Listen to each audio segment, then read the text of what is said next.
Olá! Hoje a gente vai desvendar uma espécie de linguagem secreta. É ela que faz todos os computadores funcionarem, do celular no nosso bolso até os servidores mais potentes do mundo.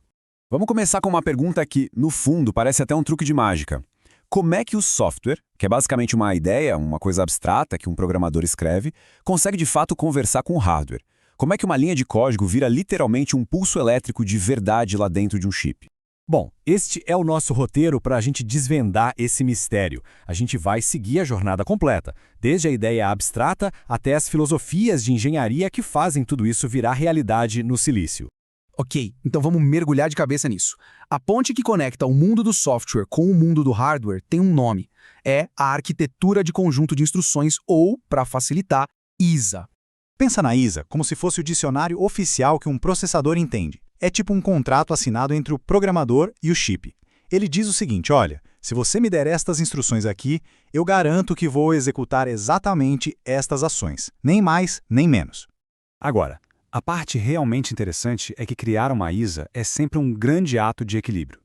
Por exemplo, se a gente quiser aumentar o desempenho com instruções super complexas, isso pode acabar aumentando o custo e até o consumo de energia do chip. Por outro lado, se a gente buscar a simplicidade máxima, pode acabar limitando o que ele vai poder fazer no futuro.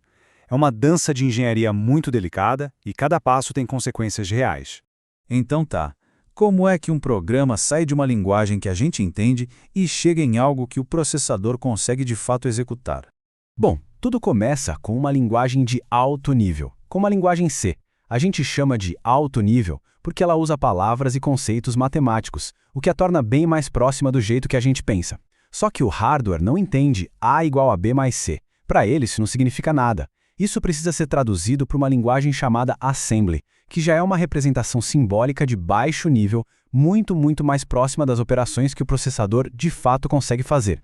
Este diagrama aqui ilustra perfeitamente o caminho todo. Primeiro, entra em cena o compilador, que é um tradutor super inteligente.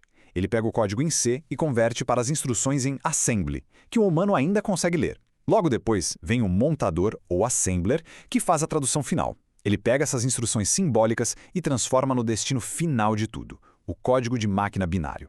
E aqui está o ponto crucial. Toda e qualquer instrução, não importa o quão complexa ela seja, tem que, no fim das contas, virar uma sequência de uns e zeros.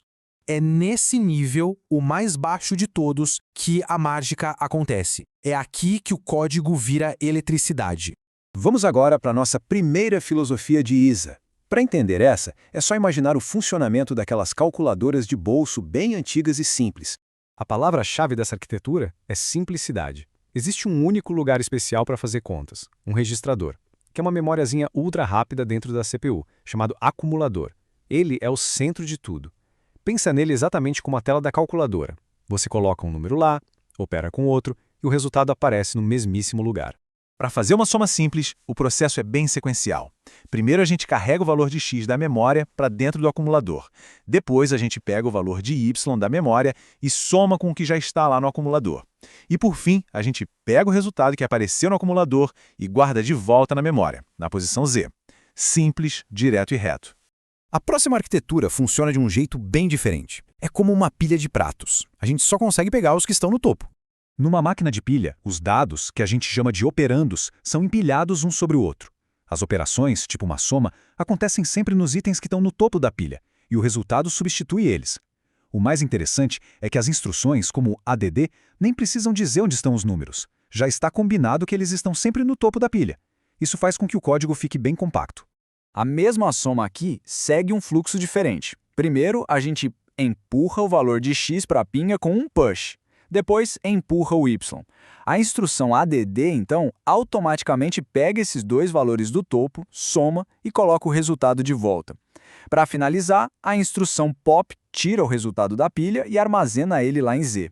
E agora, vamos explorar a abordagem que domina o mundo hoje em dia. É como ter uma bancada de trabalho super bem organizada. Essa filosofia nos oferece uma bancada cheia de espaços de armazenamento temporários extremamente rápidos, os registradores. Pensa neles como se fossem várias gavetas, cada uma com uma etiqueta. Isso dá uma flexibilidade imensa para o compilador organizar os dados do jeito mais eficiente possível, otimizando o código e evitando ao máximo acesso à memória principal, que é um processo bem mais lento. Aqui, cada passo é super explícito. Primeiro, a instrução load R1x vai lá na memória, busca o valor de x e carrega na gaveta chamada registrador 1. Depois, load R2y faz a mesma coisa para o y, colocando no registrador 2. Aí, a instrução add diz exatamente o que fazer. Some o conteúdo de R1 com R2 e coloque o resultado numa terceira gaveta, a R3. Por fim, store z R3, pega o resultado final de R3 e armazena de volta na memória. Cada passo é deliberado, controlado e muito claro. Colocando todas lado a lado, a gente consegue ver as trocas. As arquiteturas de acumulador e pilha têm instruções menores e um hardware mais simples. Por outro lado, a arquitetura de registradores, embora precise de instruções um pouco mais longas, geralmente precisa de menos instruções no total para fazer a mesma tarefa.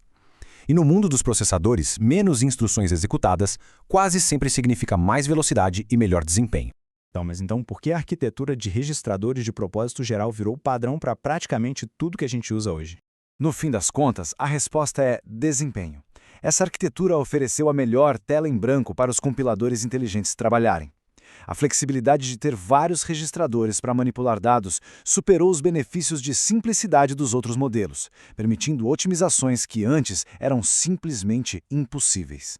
É como disse a pioneira da ciência da computação, Fran Allen, o verdadeiro salto de desempenho acontece quando o hardware e o software são projetados juntos, em sintonia, e a arquitetura de registradores é a que melhor permite essa sinergia.